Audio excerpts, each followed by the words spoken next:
got to ask you because it's a fan favorite, and I'm sure Rob wants to know, and I'm sure Agnes wants to know, and Alfonso wants to know, and Charlie wants to know. Everybody's tuning in today wants to know.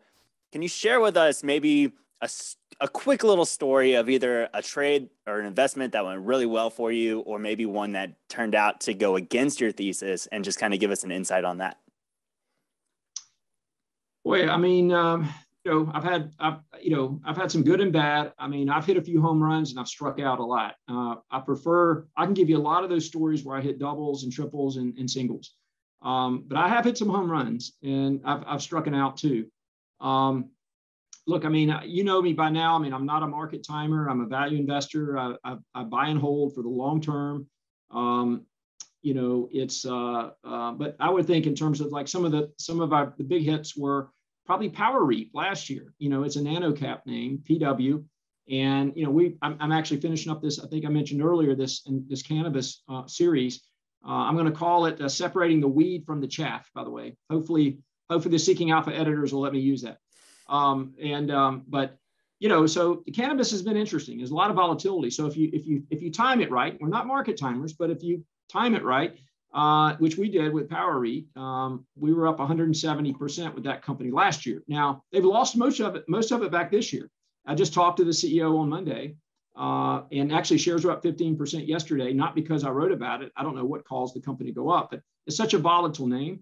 So I could give you a lot of those where it was probably, I'm going to probably claim that it's probably luck more than skill, but that was certainly a great pick for us, Power REIT, and they were uncovered. There was maybe one analyst covering the company, and that one did really well. I think there's quite a few that I could say that just haven't performed as well. One that I'll mention, and I'm getting a lot of the trolls have pointed this out, rightfully so, is Tanger Outlets. Tanger was one of those companies that was a dividend aristocrat, and the only outlet sector REIT out there. That we actually categorize them under the mall sector because they have some of the same tenants as malls.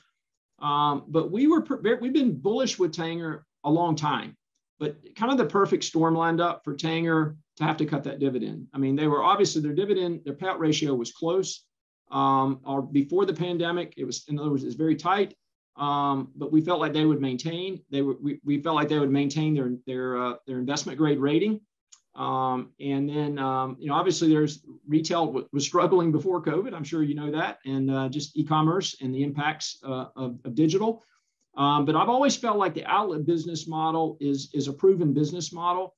It's not like the theater model. By the way, I mentioned EPR is down today substantially because one of their tenants has reported potential, I don't think bankruptcy was out there, but potential financing sources, which could imply bankruptcy.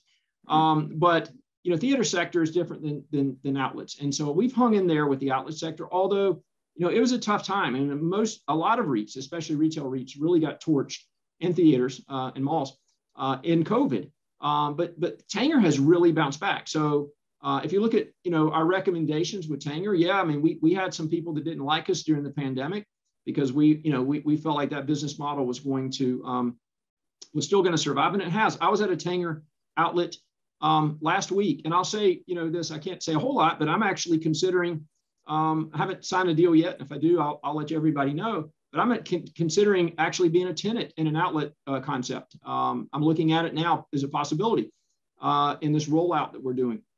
So the outlet business model is a very sustainable business model.